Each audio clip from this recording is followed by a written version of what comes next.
Ariane Warlin, qui a été avec charme et talent hier votre maître de cérémonie, mais je vous rassure, elle sera de retour cet après-midi. Et le deuxième défi, c'est d'effectuer une synthèse des discussions qui se sont tenues hier dans les différentes sessions. Il y a eu 7 sessions, près de 44 orateurs, 7 modérateurs, et vous imaginez donc que la tâche n'était pas facile. Et c'est pourquoi j'ai souhaité, de manière peut-être arbitraire, effectuer cette synthèse un peu sous la forme des peintres pointillistes, en soulevant un certain nombre de points, d'idées forces qui sont ressorties dans les différents panels. Mais auparavant, je voulais relever 3 phrases qui ont été prononcées hier et qui me paraissent donner véritablement le ton de la problématique. Par exemple, que nous devons faire passer le message de la créativité humaine et que c'est une valeur fondamentale pour nos sociétés, c'est le directeur général de l'OMPI qui l'a dit, ou encore, lorsque l'on parle du respect des droits de propriété intellectuelle, il s'agit aussi de sauver des vies, c'est un vrai problème qui a été largement débattu, et enfin qu'il faut think out of the box, comme ça a été dit, c'est-à-dire avoir un esprit ouvert, et je crois que tous les débats l'ont démontré, afin de pouvoir trouver des solutions nouvelles à ce problème endémique qu'est la contrefaçon et la piraterie. Alors, les 7 sessions ont traité de nombreux sujets, très diversifiés, très variés, très différents les uns des autres. Ils ont traité des moyens d'appliquer efficacement les droits de propriété intellectuelle dans la première session. Ils ont traité de l'évaluation, un problème clé, de l'étendue et de l'impact des atteintes du droit aux droits de propriété intellectuelle. On a traité de la protection du consommateur d'une manière importante. Nous allons voir aujourd'hui aussi que c'est un point qui reviendra à l'ordre du jour. Nous avons traité des dispositifs nationaux de lutte anti-contrefaçon et des stratégies de coopération internationale, notamment à la lumière de l'exemple français. On a parlé également de l'équilibre, ou peut-être devrais-je dire du déséquilibre entre le droit de la propriété intellectuelle et le droit de la concurrence. Bien sûr, la contrefaçon sur Internet, on ne pouvait pas échapper à ce sujet brûlant. Et enfin, last but not least, de l'équilibre nécessaire entre une application juste des droits de propriété intellectuelle et le développement durable. Donc vous ne serez pas surpris, vous qui êtes si familiers ou experts en matière de propriété intellectuelle et de contrefaçon et de piraterie, que dans les différentes sessions, un certain nombre de mots clés ou de mots chocs soient revenus régulièrement dans les interventions. Et même si ma synthèse peut paraître un peu arbitraire, c'est l'approche que j'ai choisie de relever ces mots-clés qui sont revenus régulièrement dans les réunions, que je vais décliner en 2 parties. D'abord, un diagnostic. Qu'est-ce que la contrefaçon et la piraterie aujourd'hui, en 2011 ? Et dans une deuxième partie, quels remèdes ou quelles solutions, même si les mots n'ont pas été formulés comme tels, mais à la lumière d'expériences, soit nationales, tant publiques que privées, on peut dégager un certain nombre de solutions ou de remèdes qui ont efficacement montré leurs effets. Le diagnostic, tout d'abord, je le décline en 6 mots. Mondialisation, diversification, sophistication, tension, évaluation et professionnalisation. Mondialisation, là aussi, c'est un peu un lieu commun, mais il était sans aucun doute logique que la mondialisation des échanges au niveau international ait conduit à aussi une mondialisation de la contrefaçon et de la piraterie. Et on l'a bien vu, en tout cas dans les différentes sessions, et également dans les interventions dans les déclarations préliminaires, que plus aucun pays n'est épargné par ce fléau.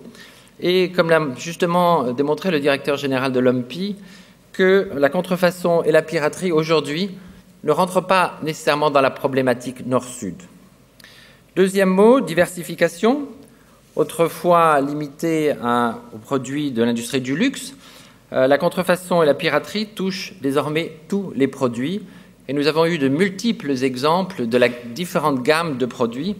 Je serais tenté de dire qu'il y a une condition qui est commune à tous ces produits, c'est que le produit doit être performant, reconnu, notoire, et donc avoir un succès sur le marché national ou sur le marché international. Et que de ce fait, la contrefaçon est l'inévitable rançon du succès de ce produit.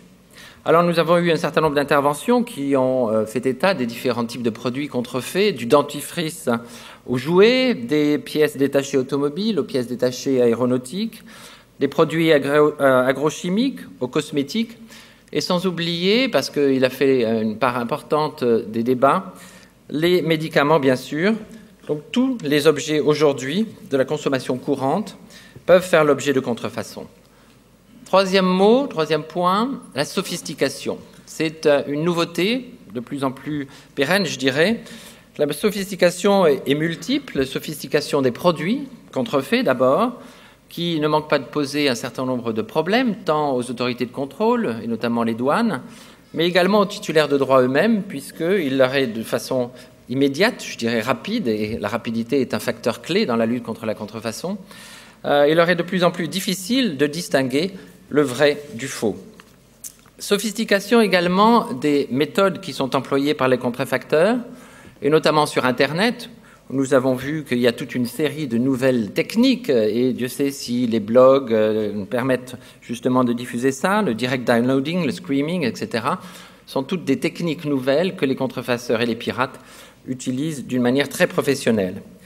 Mais sophistication également de la part des contrefacteurs, dans la mesure où ils effectuent, je dirais, leur copie à la limite des droits de propriété intellectuelle, puisque l'imitation, les fameux look-alike, est de plus en plus une pratique courante des contrefacteurs, ce qui ne manque pas de poser un certain nombre de problèmes juridiques, bien entendu, pour lutter contre ce type d'imitation.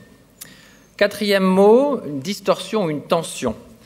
Une tension entre les inquiétudes de la société civile, qui ont été jugées légitimes, et je pense notamment à l'intervention de Mme Meinieret, et certaines dispositions législatives ou réglementaires, je pense là à l'ACTA, à l'ADOPI, et ça a été mentionné.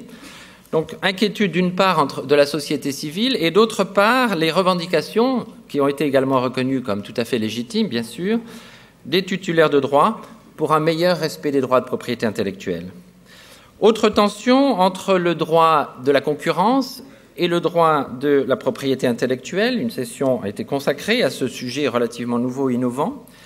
Et le droit de la propriété intellectuelle, nous l'avons vu, a été largement utilisé, et de plus en plus souvent, de manière abusive, par les titulaires de droit, ou par certains titulaires de droit en tout cas, pour justement éliminer les concurrents sur le marché, notamment par le biais de dépôt de brevets, ou en tout cas leur restreindre l'accès sur un certain nombre de produits.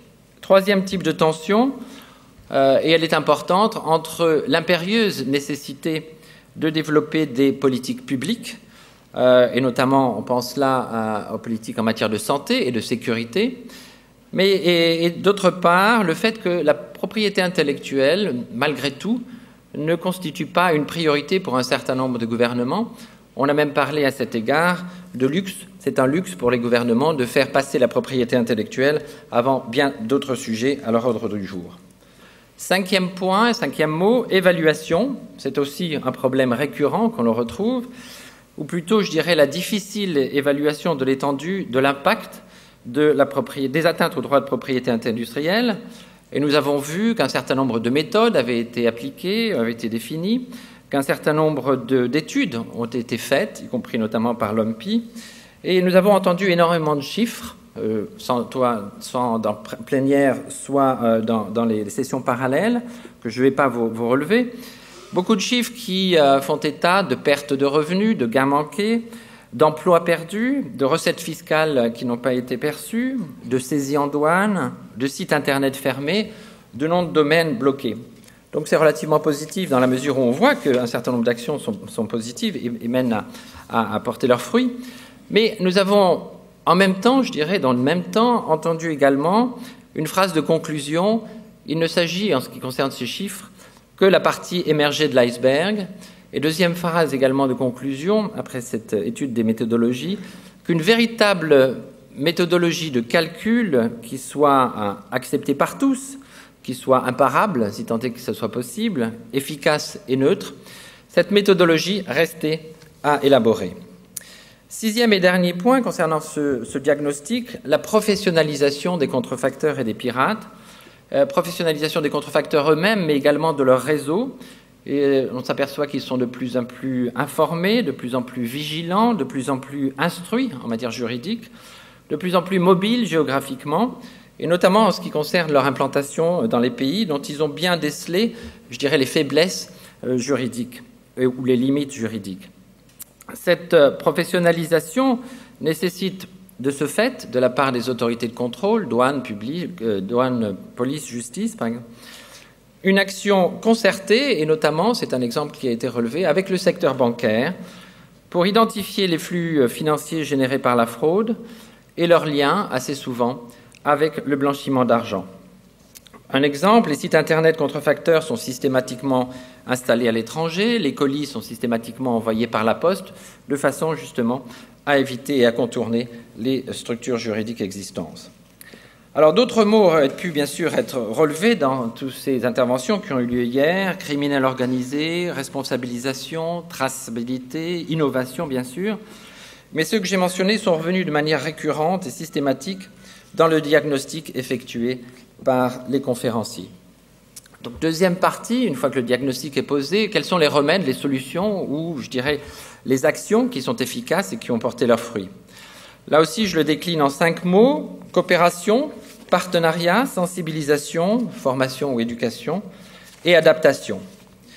Coopération, vous n'en serez pas surpris, mais je dirais, le terme caracolait largement en tête dans les sondages, décliné, je dirais, à toutes les sauces, à la fois coopération entre les différentes autorités de contrôle au niveau national, police, douane, justice, etc., l'office de propriété intellectuelle, bien sûr, coopération entre États ou institutions internationales, coopération au niveau régional également entre États, mais surtout, et cela aussi c'est revenu périodiquement dans les différentes interventions, une coopération multisectorielle, c'est-à-dire les pouvoirs publics, douane, justice, police, mais également tous les opérateurs privés, le secteur bancaire, je l'ai mentionné, les titulaires de droits, cela va de soi, les sociétés d'e-commerce, les fournisseurs d'accès, et aussi, ça a été relevé à de nombreuses reprises, la nécessité de beaucoup plus impliquer les sociétés de consommateurs, et c'est là une tendance nouvelle et certainement un point qu'il conviendra de développer à l'avenir. Seul ce type de coopération entre les différents acteurs permettra de déboucher sur une meilleure coordination des actions et donc sur une meilleure efficacité des opérations de lutte contre la contrefaçon et la piraterie. Deuxième mot, aussi, je dirais, populaire parmi les orateurs que celui de coopération, le partenariat. Nous avons eu un certain nombre d'exemples qui nous ont été donnés, relativement positifs, mais là encore, une dominante s'est dégagée des discussions, la nécessité et l'efficacité des partenariats conclus entre secteur public et secteur privé, les fameux PPP, Public-Private Partnership. Et 3 principes ont été dégagés pour démontrer l'efficacité de ce type de partenariat. 3 principes sur lesquels doivent être fondés ces partenariats: la confiance, la responsabilité et la transparence. Nous avons eu un certain nombre d'exemples probants, comme par exemple le réseau d'institutions de lutte contre la contrefaçon, issu de la déclaration de Cannes, qui concerne les pays du pourtour méditerranéen.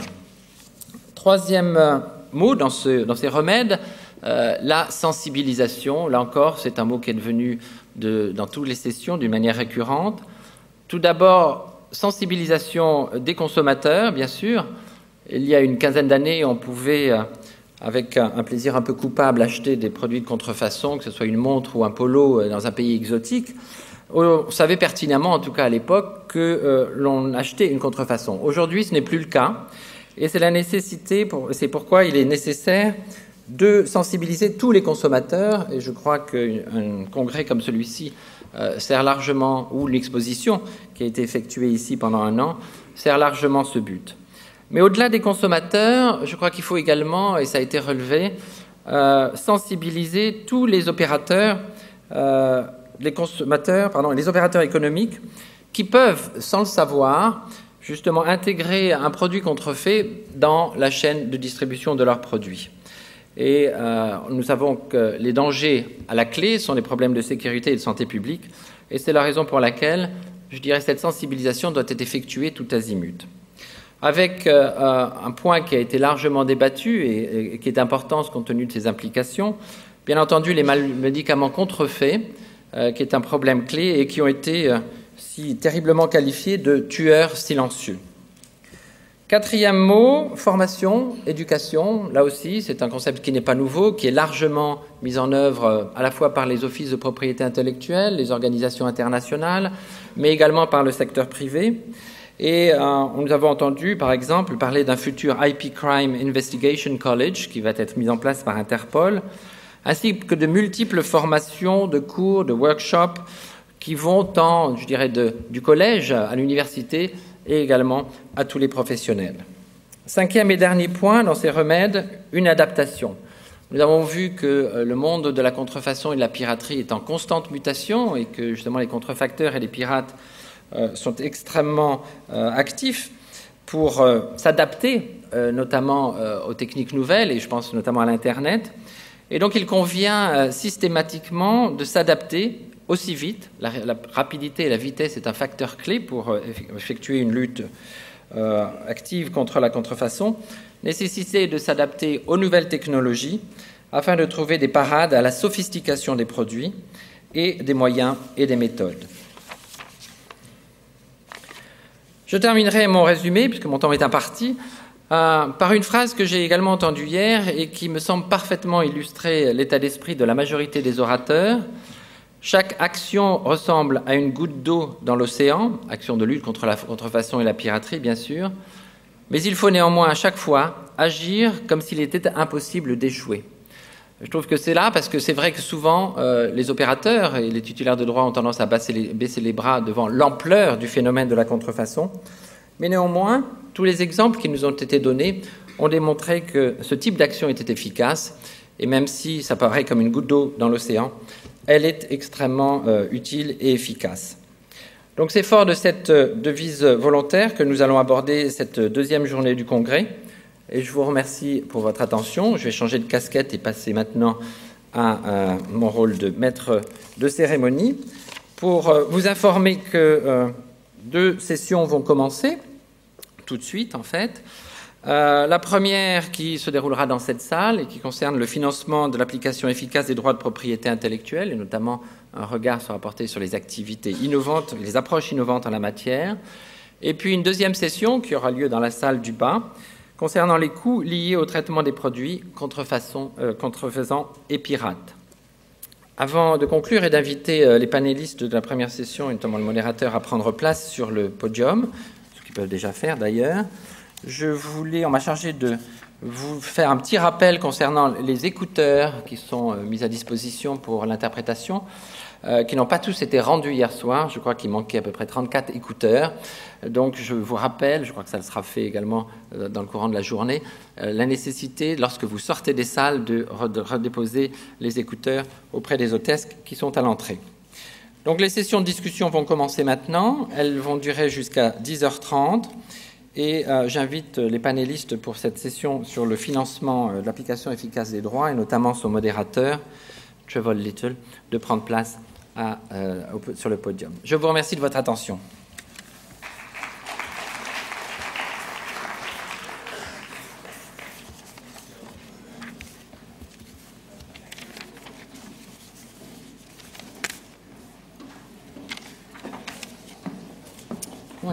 Bonjour, pardon.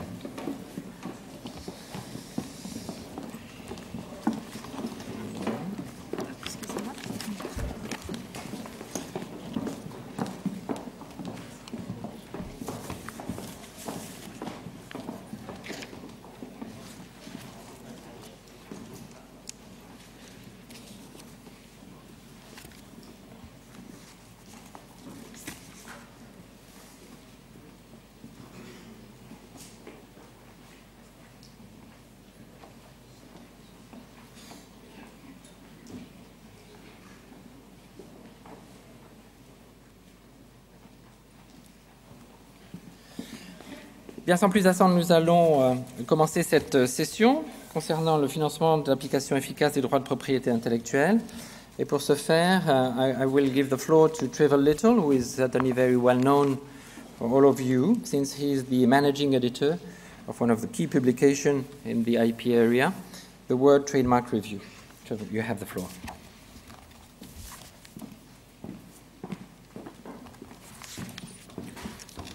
Okay, good morning, and thank you all for attending the first session of the morning, particularly as it's sort of the first session after the night before. This morning, we want to consider approaches for counteracting the increased financial constraints on the government resources dedicated to combating IP crimes, both on an international and a domestic level. This will involve an examination of new options for enhancing consumer protection, looking at how we can maximise the effect of proactive partnerships and align scarce public and private resources to achieve collective goals. In terms of the session this morning, what I'd like to do is introduce the speakers very briefly and ask each of them to give a short presentation on the issue. We will then move into a panel discussion. I'd like to make this as interactive as possible, so I will also give opportunities to ask questions throughout, but we certainly have a lot to sort of talk about, so if there are no questions, we won't sort of dry up and not use the time. To briefly introduce the speakers, I prepared a slightly longer introduction, but I'm conscious that we're running a little late, so I will just sort of run through by sort of title, running from right to left as you look at the stage. First, we have Vinko Fodic, who is head of the Unit of Controls and Sanctions in the Public Security Division of Chile's Department of the Interior. To Vinko's right, we have Tatiana Gerasimova, the first Deputy Chief of the Investigative Committee at the Ministry of Internal Affairs in Russia. Andrea Sharin is Deputy Chief of the Computer Crime and Intellectual Property Section, Criminal Division at the United States Department of Justice. John Newton is the IP Rights Programme Manager for Interpol, and on John's right is Professor Michael Blakeney, Director of the Australian Global Studies Research Centre. And finally, Jacques Franquet is Director of the International Institute Against Counterfeit Medicines and is Security Vice President Corporate for Sanofi Aventis in France. To start the session, I'd like to ask Vinko to come up and make his presentation.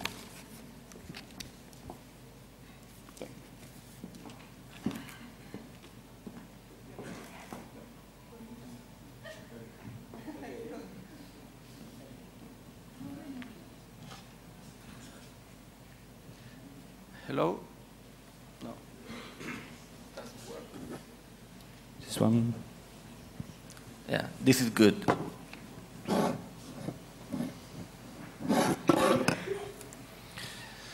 Bon, bonjour à tous. Comme a dit monsieur le modérateur, je m'appelle Vinko Fodic, je viens du Chili. Je travaille depuis 1 an dans le ministère de l'Intérieur et Sécurité publique, que c'est le ministère en charge de la sécurité intérieure du pays.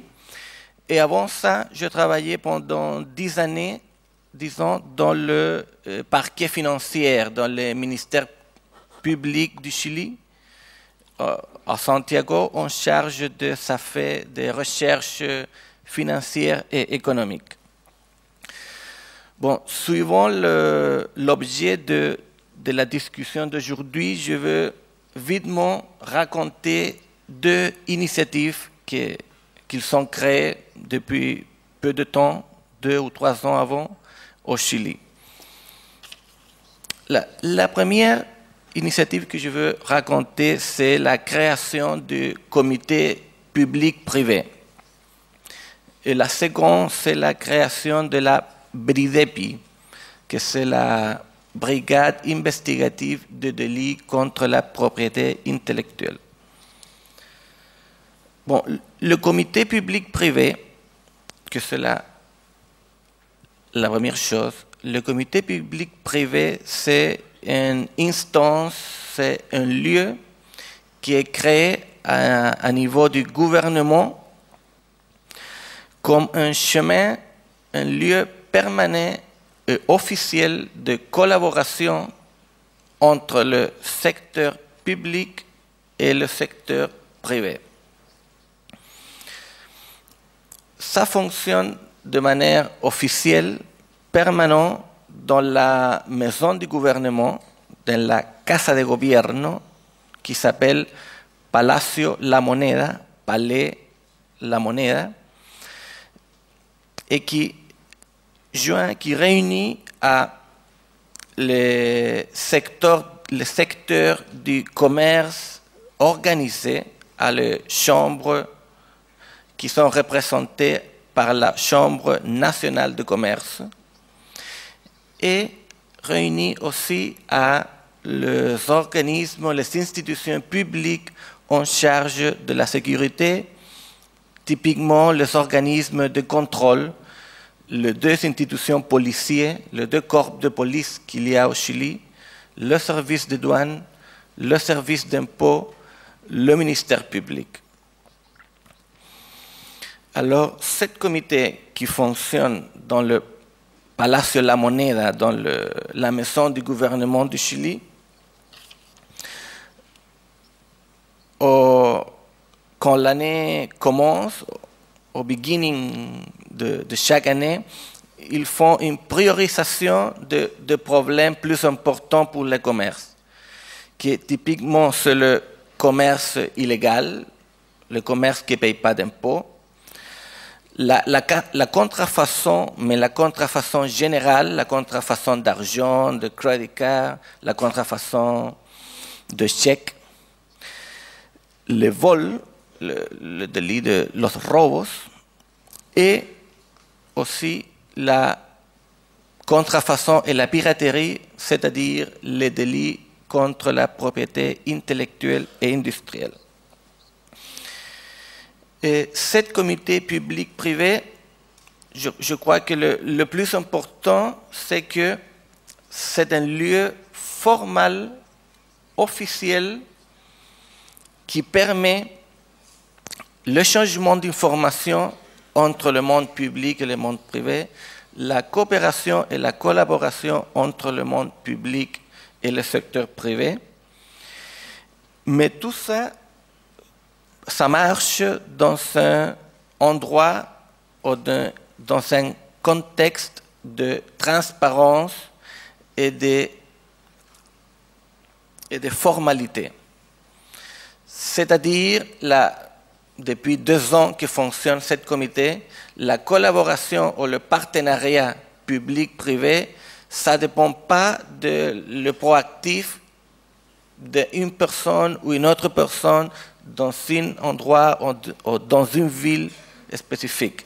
La collaboration, c'est quelque chose d'obligatoire qui fonctionne de façon transparente et formelle dans la maison du gouvernement tout le mois. De cette façon, par exemple, il y a dans le comité public-privé un échangement d'informations tout le mois de façon transparente et aussi il y a beaucoup de réalisations de campagnes préventives de télévision, de radio qui sont payées par le secteur, par argent de privé, de la Chambre nationale de commerce, mais que dans le discours, dans le message, participe le secteur public. Dans la définition du message, participe le secteur public. La seconde chose que je veux raconter, c'est la création de la BRIDEPI, que ça passe dans la Policía de Investigaciones, la police d'investigation du Chili. L'année 2008 a créé un groupe, une brigade spécialisée pour lutter de façon exclusive contre la contrefaçon et la piraterie. Il est créé spécifiquement le 8 janvier de l'année 2008. Et aujourd'hui, dans l'Amérique du Sud, c'est le seul groupe avec ces caractéristiques, c'est-à-dire c'est le seul groupe de police qui travaille de façon spécifique et exclusive contre le délit de propriété intellectuelle et industrielle. Et pourquoi je dis que c'est important la création de la BRIDEPI, et maintenant je vais parler comme ex-procureur de l'État. C'est important, ou ça a été très important parce que, au moins en Chili, le délit de propriété intellectuelle et industrielle ont une très haute tolérance sociale, c'est-à-dire il y a très peu de dénonciations citoyennes de ce genre de délits. Alors, quand j'ai été procureur de l'État, depuis la création de la BRIDEPI, on a vu comment que des personnes, des policiers qui travaillent exclusivement, que son unique métier, c'est chercher le délit contre la propriété industrielle de la piraterie et chercher les personnes qui font de la piraterie sa façon de vie, a augmenté beaucoup le cas, les recherches, les enquêtes de la piraterie et la contrefaçon. Aujourd'hui, par exemple, dans l'année 2010, les chiffres officiels de la BRIDEPI nous montrent que le 96% des enquêtes de recherche qui a eu la BRIDEPI ont commencé par propre initiative des policiers. Et seulement le 4% des recherches, des enquêtes qu'a eu la BRIDEPI ont commencé par une dénonciation d'une entreprise ou d'une personne naturelle. Alors ça, c'est le premier indicatif peut-être que la chose, ça marche un peu. Et avec ça, je vais finir. La BRIDEPI a seulement 3 années d'existence, mais dans la dernière année, la BRIDEPI a pu confisquer 1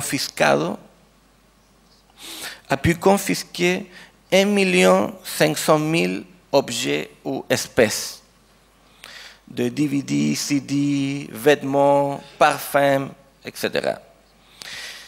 Et ces espèces, les 1 500 000, si on le valorise en argent, ça coûte 9 500 000 $, que pour notre pays, pour le Chili, que c'est un pays de 15 millions de personnes, c'est pas mal d'argent.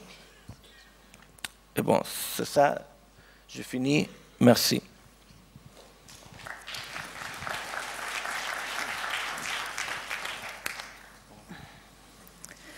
Добрый день, дамы и господа. Немножечко, опять-таки, как коллега начал рассказывать о себе, немножко расскажу о тех функциях, которыми занимается Следственный комитет Министерства внутренних дел. То есть это основной орган правоохранительный, который занимается раскрытием преступлений, то есть выявлением виновных лиц и направлением уголовных дел в отношении этих лиц в суд. Соответственно, дальше у нас идет приговор, как и, собственно говоря, везде вердикт суда. Ну, после того, как в июле 2008 года Россия присоединилась к договору Всемирной организации интеллектуальной собственности по авторскому праву, законодательство Российской Федерации было преобразовано в соответствии с требованиями международной аудитории. В наш Уголовный кодекс были внесены ряд изменений, которые позволили, с одной стороны, ужесточить уголовную ответственность за преступления в сфере интеллектуальной собственности, а с другой стороны, предоставить возможность нашим правоохранительным органам с большей эффективностью бороться с данным видом преступлений.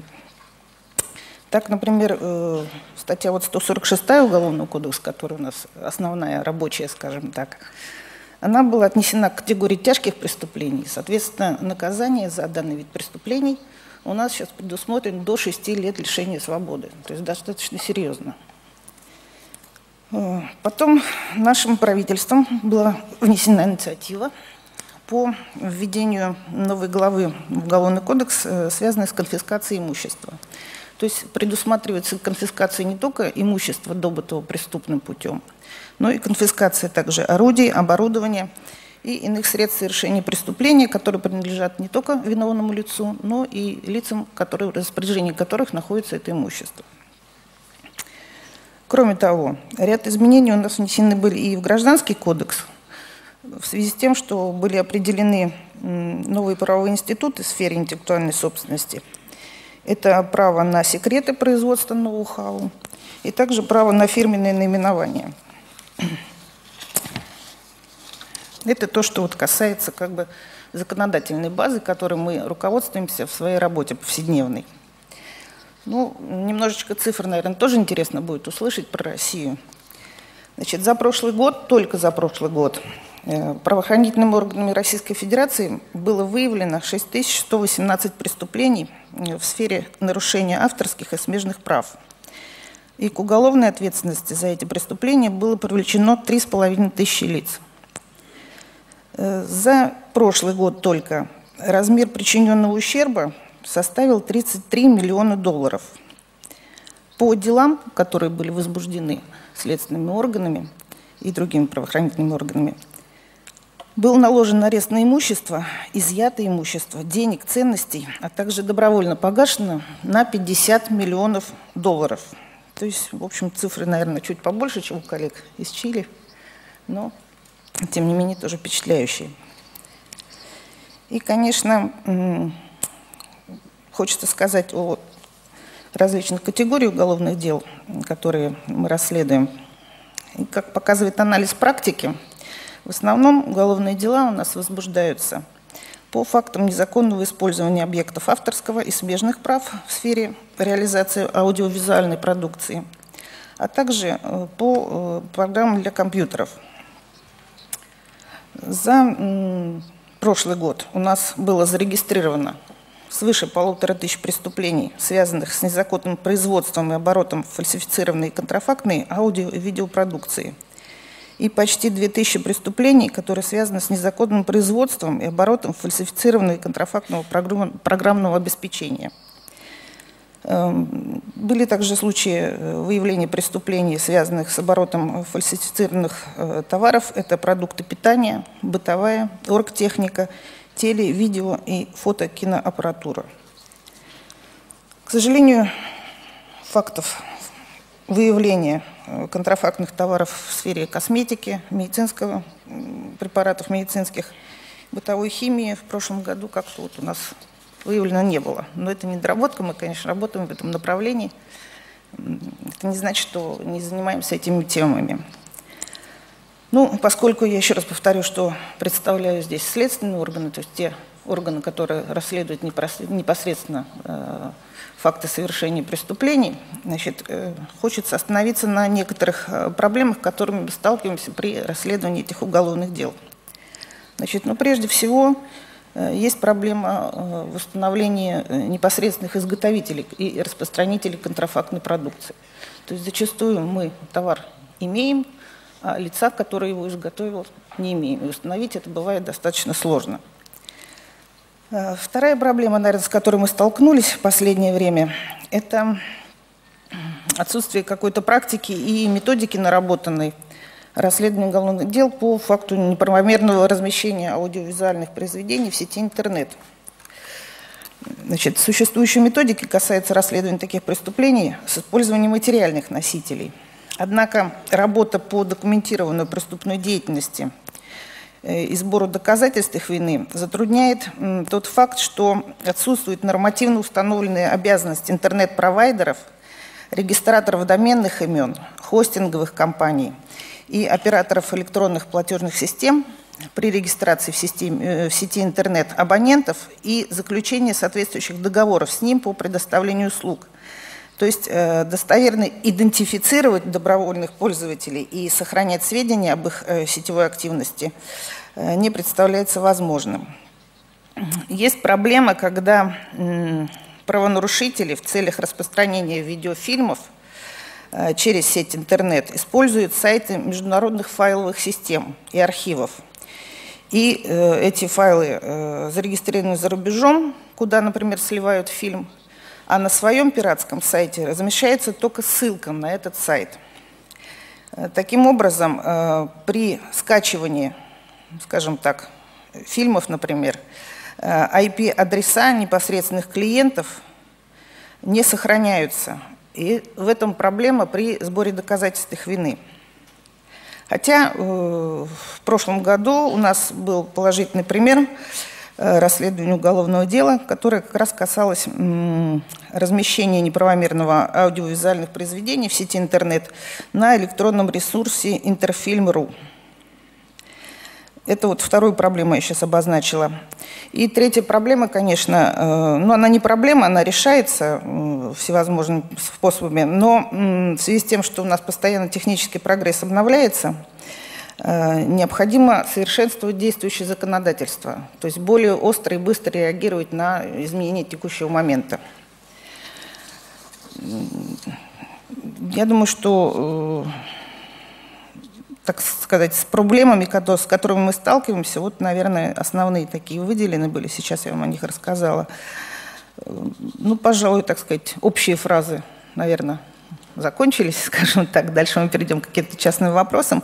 Хочу просто сказать, что у нас есть хорошие примеры расследования уголовных дел, в том числе и в отношении организованных преступных групп.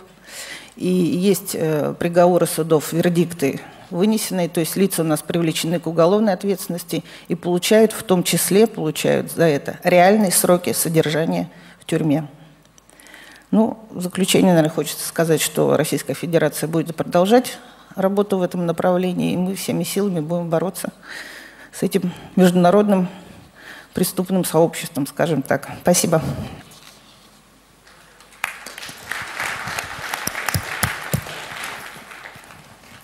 Good morning. First, I want to say thank you for the opportunity to be here. This is, I think, a very important topic, and appreciate the opportunity to participate in it. And also, even probably more so, I appreciate the opportunity for me to actually come to Paris, which I don't get to do very often, and I really think it's such a beautiful city, so I appreciate that opportunity too. You know, it's no surprise that this is a difficult global economy. And many of us have fewer resources to address a problem that is getting bigger, it is growing, and we all feel the pinch. And some countries had very little resources even to begin with. But if you think about it, criminals don't have these same constraints. They don't have these same issues.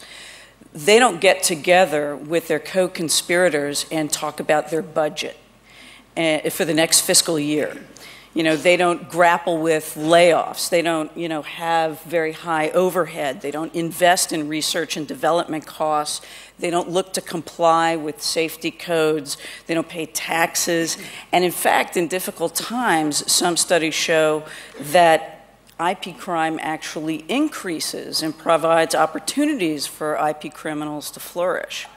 So it is exactly in these times that our enforcement efforts have to remain vigilant. You know, if it's not, and there's lax enforcement, well, that leads to an increase in IP crime, which requires an increase in enforcement efforts, which requires an increase in resources, and eventually just makes our job all the harder. So the question is, how do you maximize limited resources and at the same time strengthen your enforcement efforts? Well, I think to do that, your enforcement strategies have to be much more efficient and effective than ever. Some examples of those strategies or some suggestions of those strategies are law enforcement needs to be very well trained. We need to stay a step ahead of those criminals who are seeking to exploit new technology, new methods of manufacturing and packaging and distribution that were discussed yesterday. We have to be strategic in choosing our targets.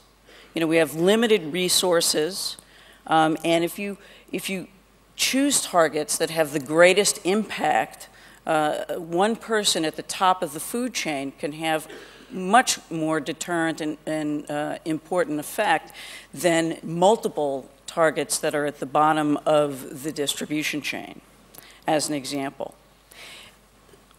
At the same time, our laws have to keep pace with rapidly changing technology. We have to increase our communication and our cooperation all across law enforcement, both domestically within our law enforcement agencies at home and also in how we relate to law enforcement overseas, both in developing strong relationships, building trust, and engaging in capacity building so that everybody can participate in the enforcement effort and that there aren't any safe havens, and we can reduce the number of safe havens around the world. And of course, probably even more importantly in these times, is we have to increase and continue to leverage our work with the private sector and increase public awareness. So some of the examples in the way we employ some of these strategies in the United States are these. We have a very, very strong prosecution network combating IP crime in the U.S. So it starts with, in the Justice Department where I work, in the criminal division's computer crime and intellectual property section. I am the deputy chief. I oversee the IP program nationally, which is responsible for, among other things, developing and implementing the Justice Department's enforcement strategy against IP crime. We have in that office about 40 prosecutors who are dedicated to prosecuting and high-tech crimes, including computer crimes and IP crimes. On the IP side, we have about 15 dedicated exclusively to addressing IP crime, and we do it in a number of ways.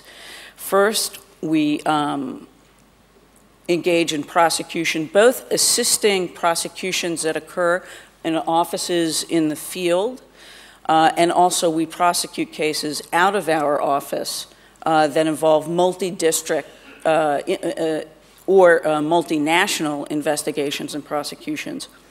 We also work on legislation and policy initiatives and provide training to prosecutors in the field, and also work with our international counterparts to share ideas and techniques and best practices to increase our efforts and make our efforts more effective in combating this crime. I think having that layer of expertise and group that is constantly, evaluating technology, understanding how it works with the laws, thinking about new techniques in investigation is critical to having somebody to rely on, so that any prosecutor who wants to do these cases has somebody to call to say, I need help in figuring out how to do it. We also have in our office a cybercrime lab, which is a state-of-the-art facility and has a director and 4 specialists that, part of their job is to, do research and understand the ways in which a lot of these crimes are being committed, to understand how to address it, how to do effective forensic analysis, how to understand how to investigate these cases. And then we train the prosecutors, and we provide that training overseas as well. We also have a network of prosecutors in the field called Computer Hacking and Intellectual Property Prosecutors, or CHIPS is what we call them. And it's a network of over 240 prosecutors nationwide. And they're very experienced in prosecuting IP crimes and computer crime cases.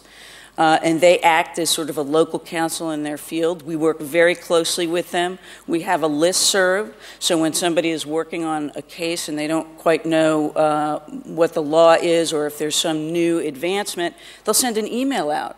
And so you have a network of, including our office, 300 people thinking about the issue that you're working on.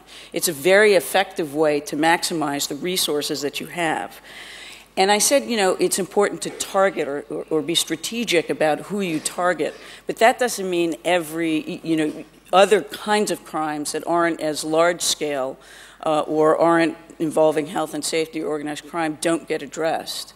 We have stepped up our efforts to work with state and local enforcement as well, who handle cases that are more local in nature and are not as big and aren't prosecuted on the federal level. We also work very closely with our investigative partners. The FBI, which is a part of the Justice Department, just devoted 51 agents solely to investigating IP crimes. We also work very closely with the IPR Center, which you've heard the Immigrations and Customs Enforcement Director, John Morton, yesterday talk about. It's a very effective center that co-locates partners in 15 different investigative and regulatory agencies. Again, it's about being together to be able to communicate about the trends that you're seeing or to deconflict cases so that you're not expending multiple resources to address a single crime without knowing or being able to work together on it. We also have on a national level from the administration in the Justice Department, we created a year ago a new IP task force, which brings a high-level attention to the issue and a coordinated approach across all components of the Justice Department to address IP crimes and think about it strategically. Through the IP task force, we've increased our public awareness campaigns and working with industry. And you also heard about yesterday the newly created office in the White House called the Office of the Intellectual Property Enforcement Coordinator. And her job is to coordinate IP enforcement across all of government, including trade policy, thinking about issues involving commerce and patent and trademark issues, and thinking about working with the Justice Department as we develop our strategy on IP enforcement issues. And it brings a lot of attention to the issues. And with attention comes public awareness, and with public awareness, hopefully, comes reduced consumers who want to engage, a number of consumers who want to participate in this crime, who understand what the risks are, and all of us in this room understand what those risks are. But we're still, of course, educating the public on what that means. And if you're lucky and times permit, that kind of attention might also provide additional resources that you can use. On the international side, we have placed IP law enforcement coordinators overseas, both one in Asia and one in Eastern Europe in Sofia, Bulgaria. And I believe, I don't know, he might be sleeping in this morning, I don't know, but if not, he could be here today. His name's Matt Lamberti. And he's been very effective in developing relationships in this region and developing that trust and assisting in capacity building. We also participate and have led what's called the IP Criminal Enforcement Network, in which about 15 or 13 Asian communities participate, and we get together to talk about ideas and cross-border issues. And we provide targeted training, such as programs where you train trainers to go back to their countries or their districts to then train people there, so that there's a whole cadre of people that are able to engage in these efforts. And of course, working very closely with industry and taking advantage of industry's voluntary efforts, such as the Coalition for Safety in Internet Pharmacies that was mentioned yesterday, in which ISPs and payment processors and industry groups got together to form a voluntary cooperation to combat illegal online pharmacies. Although I will object, my office is called the Computer Crime and Intellectual Property Section, also known as CCIPS, and this group is called CCIP. So I'm thinking there might be a trademark issue in there somewhere that I'm going to have to pursue, but that'll be for another day. So those are some of the strategies that we're employing in the U.S., and maybe we could talk about later. So thank you.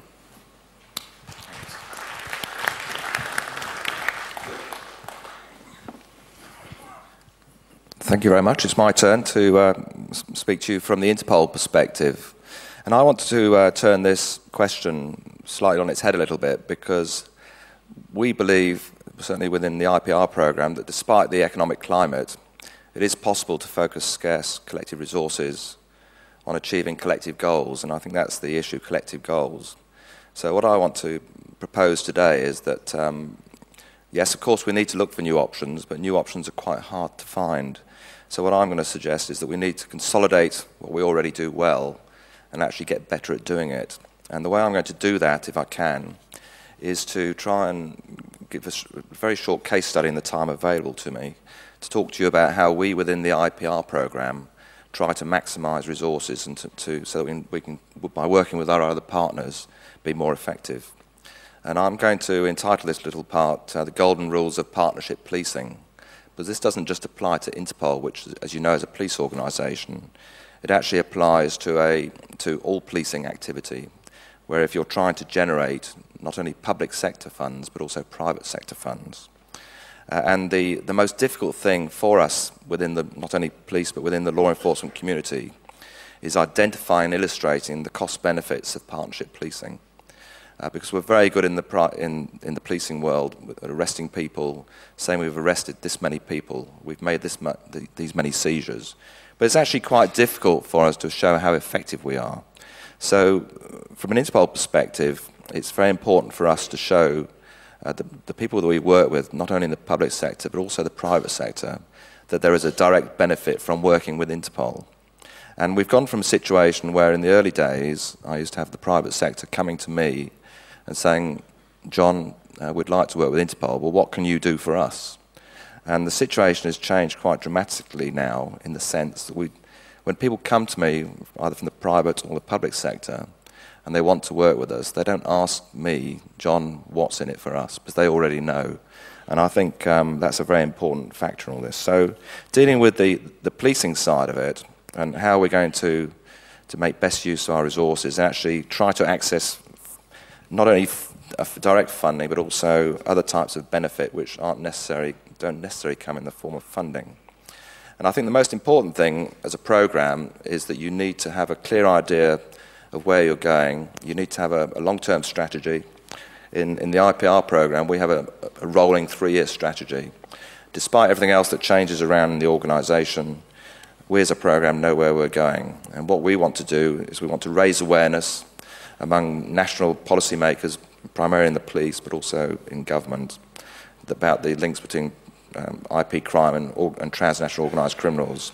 We want to facilitate and coordinate international interventions, and we want to train all IP crime investigators. We want to make sure that the people we work with know what they're doing, know what we're trying to achieve collectively, and are able to do that. Because we, Interpol, have no power to make anything happen.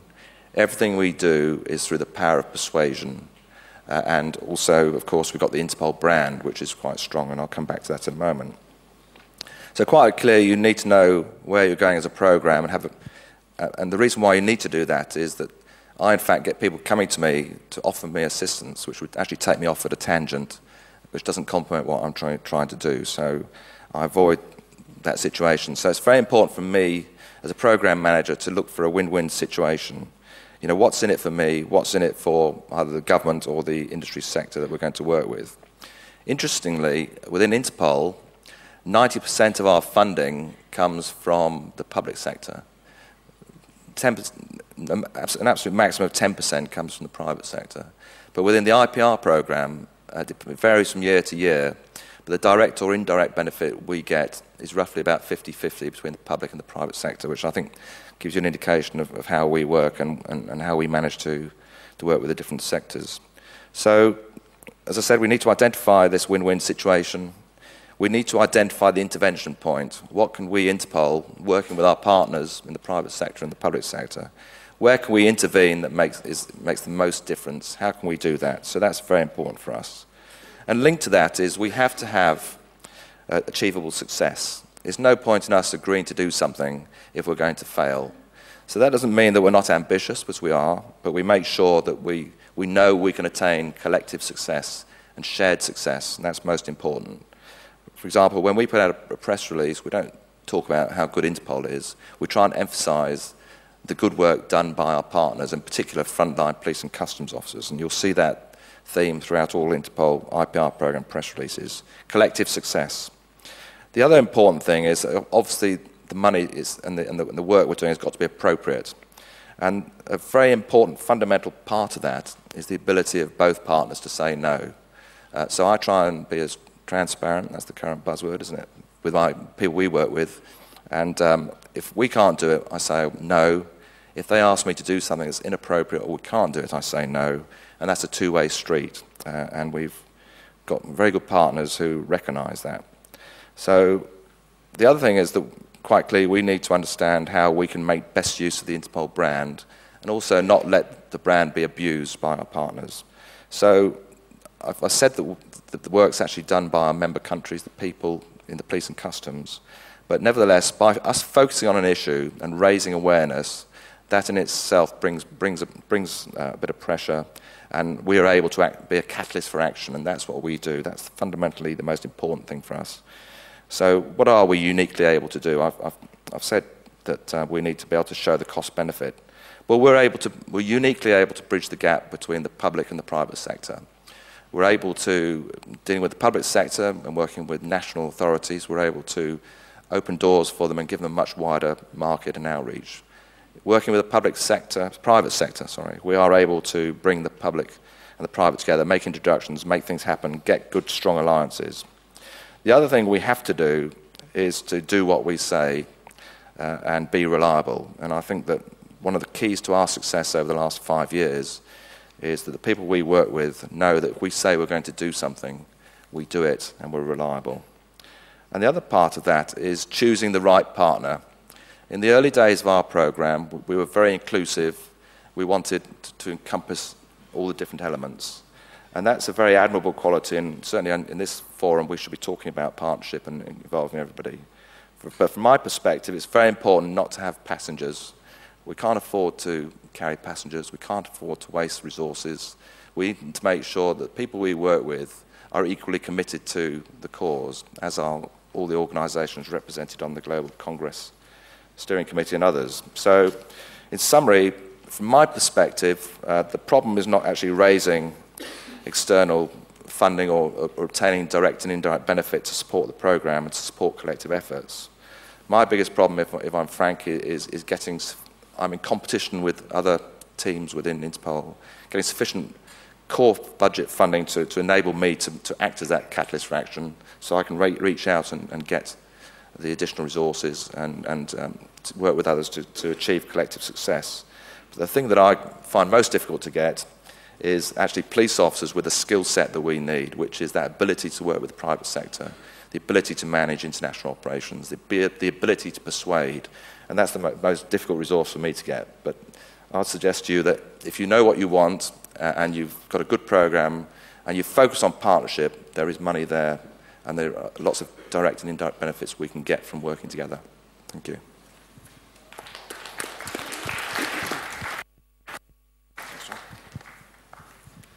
Good morning, everybody. John gave you the Interpol perspective. I'll give you the Antipodean perspective. This session is supposed to be looking at innovative approaches to the funding of IPR enforcement. Each of the preceding speakers has complained about the smallness of the resources available for IPR enforcement, and I'd like to disagree with them respectfully. There are immense resources available for the funding of IPR enforcement. Yesterday we heard a number of presentations mentioning the size of the trade in counterfeit and pirate products, ranging from some hundreds of millions to $1 trillion. A large proportion of that has got to be profit.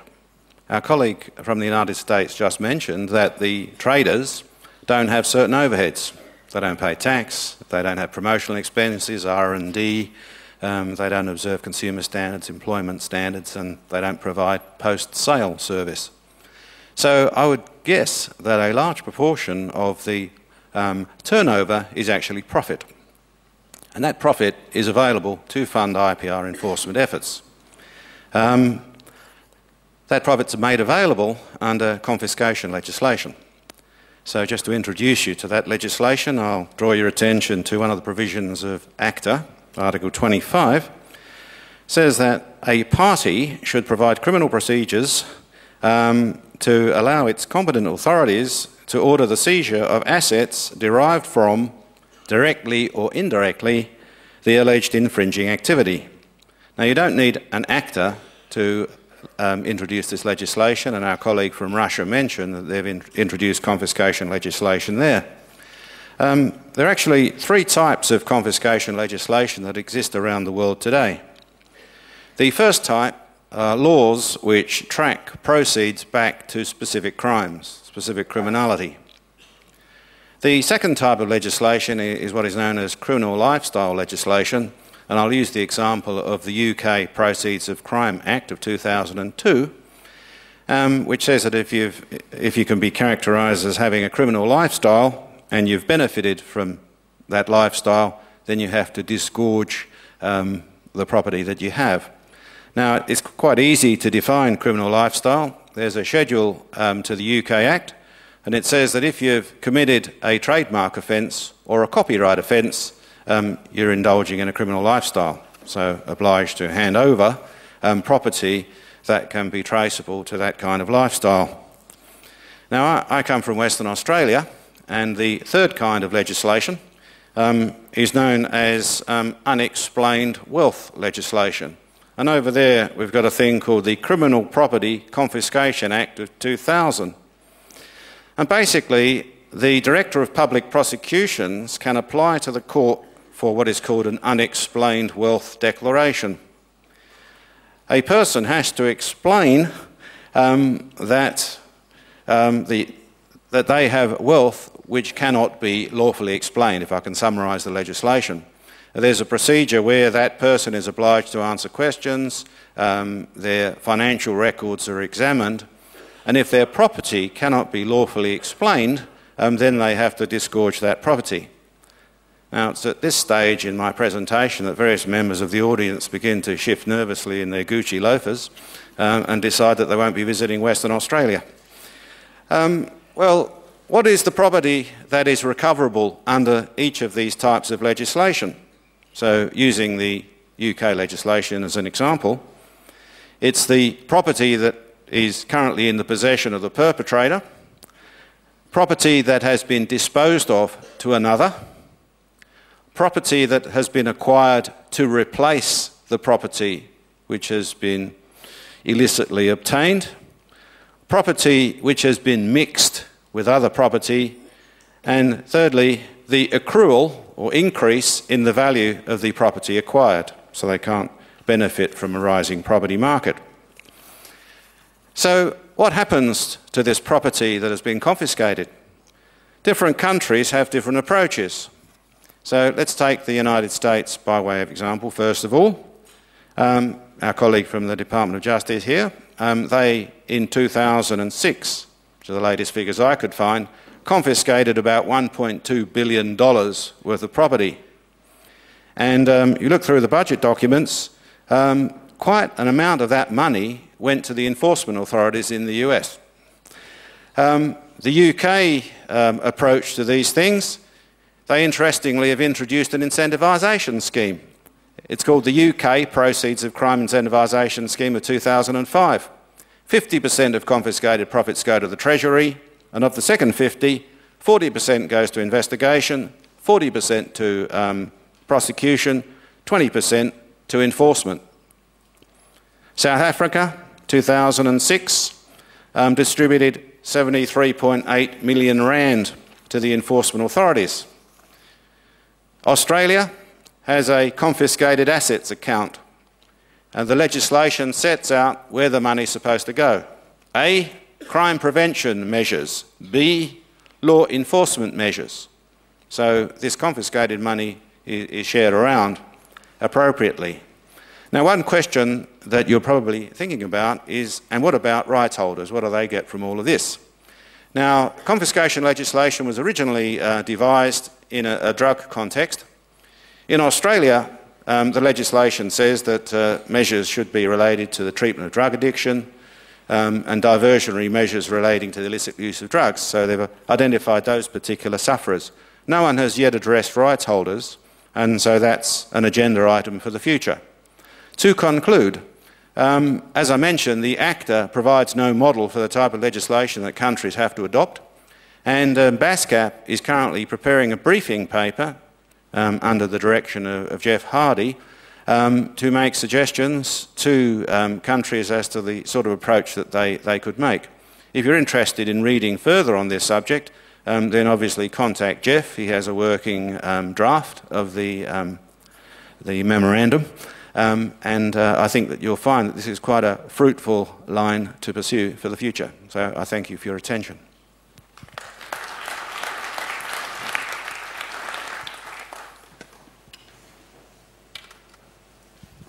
Oui, je vous remercie. Tout d'abord, deux mots pour me situer. Donc, mon nom est Jacques Franquet. J'ai été haut fonctionnaire au ministère français de l'Intérieur pendant de nombreuses années, puis 6 ans chargé de la lutte anti-contrefaçon dans le groupe pharmaceutique vaccin Sanofi-Aventis. Aujourd'hui, je n'ai plus de lien ni avec l'administration française ni avec le groupe Sanofi-Aventis, et je viens de prendre la direction d'un institut nouvellement créé, qui est un institut de formation dans la lutte contre les médicaments et les produits de santé falsifiés.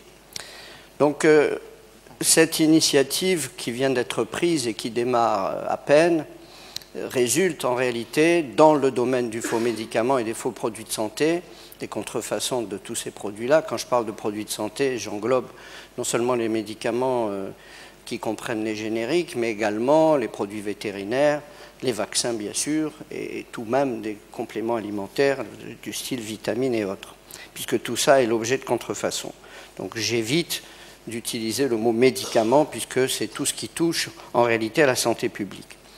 Donc cette lutte contre la contrefaçon de médicaments, c'est quand même une prise de conscience relativement récente par rapport au problème de contrefaçon plus global. Et je pense que ces dernières années, et même très récemment, les organisations internationales, nombreuses et variées, se sont penchées sur cette question. Je citerai quelques-unes, mais sans être limitatif, parce que ni exhaustif. L'Organisation mondiale des douanes multiplie les initiatives. Interpol, dans son assemblée générale au Qatar, a fait une résolution qui a fait du crime pharmaceutique et de la contrefaçon de produits de santé une de ses priorités. On peut parler bien sûr, évidemment, de l'Organisation mondiale de la propriété intellectuelle, du Conseil de l'Europe qui a, je ne sais pas s'il y a eu des entretiens là-dessus, mais qui vient d'adopter une convention une convention à nature pénale sur la lutte contre la contrefaçon de médicaments et les crimes et délits associés. Bref, il y a aussi des initiatives privées. Je pense à l'appel de Cotonou du président Chirac, qui a quand même obtenu la signature ou l'agrément ou l'accord ou le soutien de 50 chefs d'État et de gouvernement. Donc en ce moment, les initiatives pour lutter contre le faux médicament se multiplient. Or, j'étais heureux ce matin d'entendre les conclusions, pas les conclusions, mais les points essentiels qui avaient été traités hier, et on voit qu'effectivement, tous ces problèmes aujourd'hui de contrefaçon de médicaments et de lutte efficace, de prévention et de lutte efficace, se heurtent, et vous l'avez dit, monsieur le représentant d'Interpol, à un problème de formation, de sensibilisation des publics, puisque pour le médicament, bien évidemment, le patient est la victime. On dit souvent les groupes pharmaceutiques sont victimes, c'est surtout le patient qui est victime dans le domaine du médicament ou des produits de santé.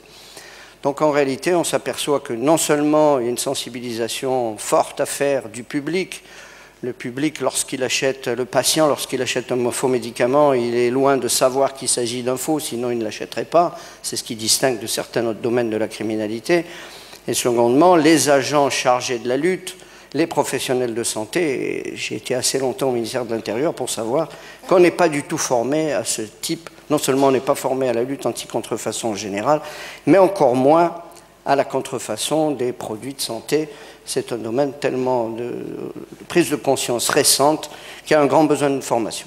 Donc mon expérience publique-privée, puisque j'ai été dans les deux endroits, a fait que j'ai conçu un projet avec un certain nombre de collègues dont certains sont ici, ou avec des experts reconnus sur le plan mondial, on a conçu le projet de faire un institut international indépendant de documentation, de recherche, de formation dans la prévention et la lutte contre le crime pharmaceutique et contre, bien évidemment, la falsification des produits de santé qui en est un des aspects. Cet institut, il est installé dans la région parisienne. Il est sponsorisé pour son lancement par le groupe Sanofi-Aventis, puisque le groupe Sanofi-Aventis, comme tous les groupes pharmaceutiques qui, je le rappelle, sont réunis dans une association contre la contrefaçon qui s'appelle PSI. Donc, sponsorisé par ce groupe, j'en ai été nommé directeur. Et notre but, c'est bien sûr de faire une documentation aussi exhaustive que possible avec un site Internet de façon à rassembler une documentation abondante mais un peu éparse, mais surtout de procéder à de la formation. On a déjà, au mois de décembre, lancé une première session de formation qui a regroupé 25 stagiaires d'une quinzaine de pays. On a un programme très dense pour l'année 2011 et nous sommes en train de nouer des partenariats aussi bien publics que privés pour à la fois cofinancer nos actions, pour ne pas être dépendant d'un seul financeur, et des financements, et aussi un partenariat, que ce soit avec le public, avec le privé. On en a déjà signé un, il y en a 3 ou 4 qui sont en cours de signature. C'est donc là, me semble-t-il, un excellent exemple de partenariat public-privé, puisque déjà ma propre personnalité fait que j'ai servi des deux côtés. Je n'ai pas trop eu le sentiment d'ailleurs que je remplissais des missions différentes. J'ai toujours eu le sentiment d'être au service du citoyen, que je sois d'un côté ou de l'autre de la barrière. Et secondement, je pense que ce partenariat, cet institut a l'ambition, des ambitions très fortes, il ne sera pas le seul. Et j'ai entendu un certain nombre d'interventions tout à l'heure qui me donnent envie d'aller plus loin dans la connaissance de ce que j'ai entendu.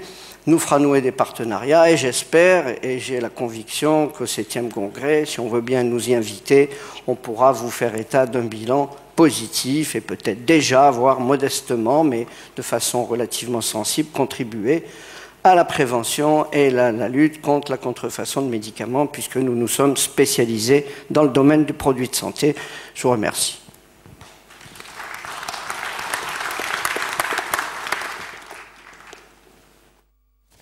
I'm going to stand back up because my microphone's gone AWOL.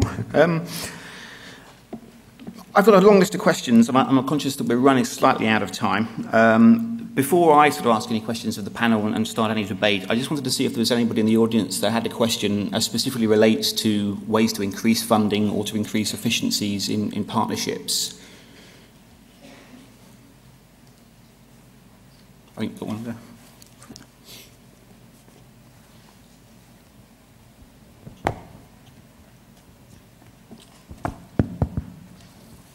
Thank you very much. I would like to congratulate the speakers on, I think, very rich and interesting presentations. I have a question about the public-private partnerships. Isn't there a possible conflict of interest having private enterprises funding enforcement work? And if it is or it isn't, how is this handled in a way that normally it is expected of the public enforcement agencies to be paid over the taxpayers' money, but if private sector is funding certain activities where they are party to the interest, this might raise questions about the impartiality of enforcement. Thank you. Thank you for that question. It's a very important question, and I think the overarching consideration, well, several actually, but one is that it's quite clear that if collectively we're going to address this problem, we can't do it alone. So we need to come up with some way of overcoming those barriers. But we also need to be conscious of exactly the points you're talking about. What's appropriate? In what circumstances can we take money from the private sector? In what is an appropriate way of us working in a way that doesn't favour one company over another? I can only tell you from our perspective, and the way we handle it is that it would be deadly for us to be perceived to be in the pocket of one particular company. That would be absolute. That would kill the program overnight. So we work with cross-industry representative bodies. So we prefer to work with primarily with cross-industries. So we work with the skincare industry, for example. We'll work with the tobacco industry. We'll work with the alcoholic beverages industry. We'll work with cross-industry representative bodies. And so that's our primary strategic interface with the various industry sectors. We'll then, on an operational level, tend to work with the more proactive companies within those industry sectors. And the reason why we do that are the reasons I spoke about earlier. We can't work with take passengers. If we're going to make a difference here, we need to all be pulling in the same direction. But again, you need to have that ability to recognise a situation that compromises you or the organisation and have that ability to say no. And I think provided that you bear that in mind, from an international organisation perspective, we have a lot more freedom perhaps than individual countries and national administrations, because I know some police forces cannot take money or cannot make use of these added benefits that we can derive from working together. So I think you need to look at the situation in the round. You need to identify the intervention points that has collective success for as many different industry sectors as possible. And from an Interpol perspective, by focusing on the transnational organised criminals and not the commodities, that's how we're able to work with a broad cross-section of industries. If I could just amplify that last comment of John's, the people who are involved in IP crime engage in general criminality usually. And I had an experience in North Carolina where the people we were investigating on behalf of rights holders are also involved in weapons trading and the like. And so we worked with FBI to conduct raids in Charlotte, which benefited us, the rights holder, and benefited the public authorities. So because organised crime is involved in counterfeiting and piracy, there's this public order concern, and the public order authorities have got no difficulties in conducting raids that may incidentally benefit private rights holders.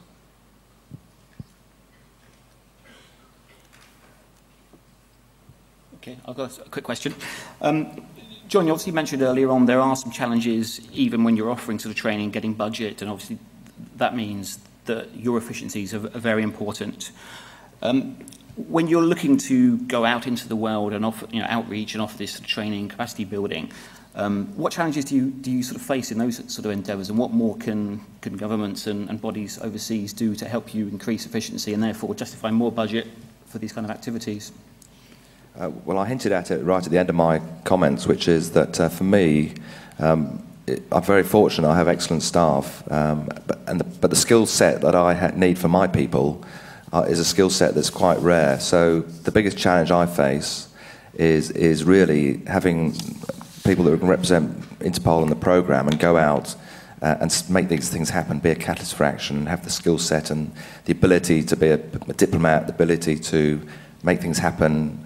And also, most importantly, have a law enforcement background, because I think the most important thing for us, we're an international organisation. If we're going out, we need to have credibility. We need to have a good, strong law enforcement background behind us. If we're talking to a national police force about undercover operations, we need to know what they're talking about.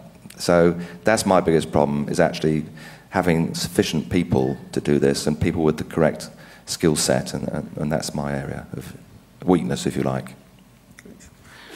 Okay, I think we've got about 1 minute left, so I just wanted to sort of see if there's anything we hadn't discussed that the panel felt was important to bring up on this sort of subject.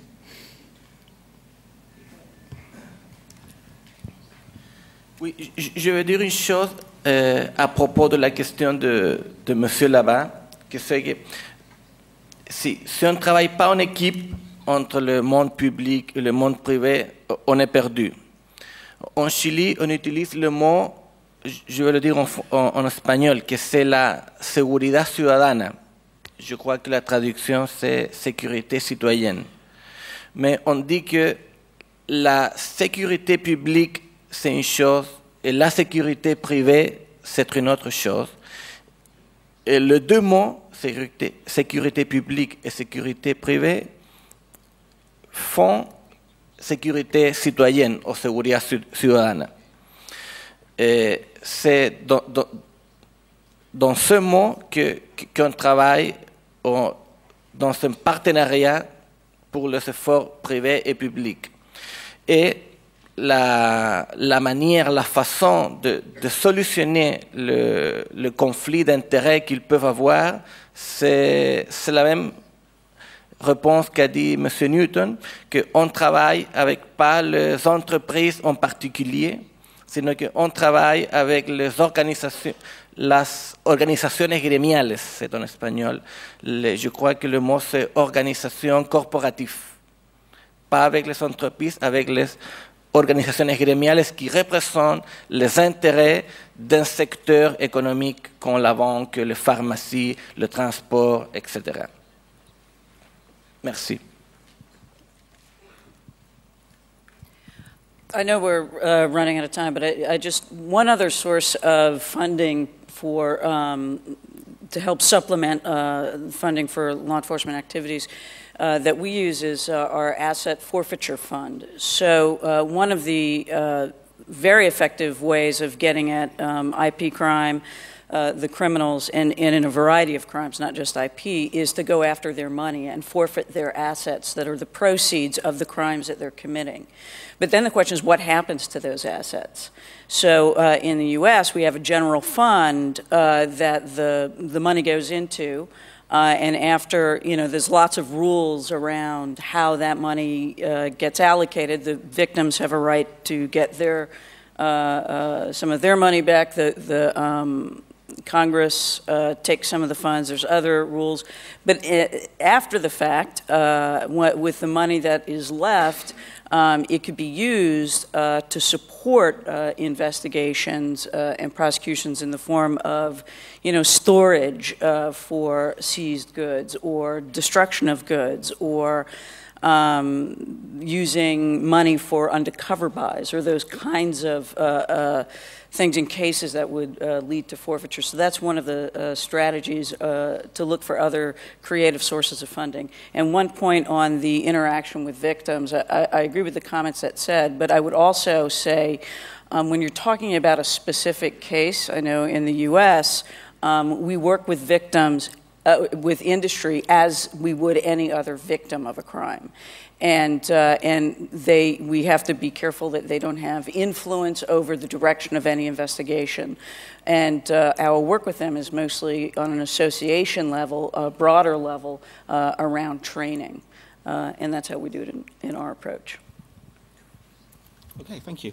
Well, I'll draw this session to a close. I'm conscious that everyone's probably sort of dying for coffee. I'd just like to thank the panellists for all their input. As we have now got a coffee break, if you want to sort of grab any of us to have a chat about some of the issues raised, please do so. Thank you.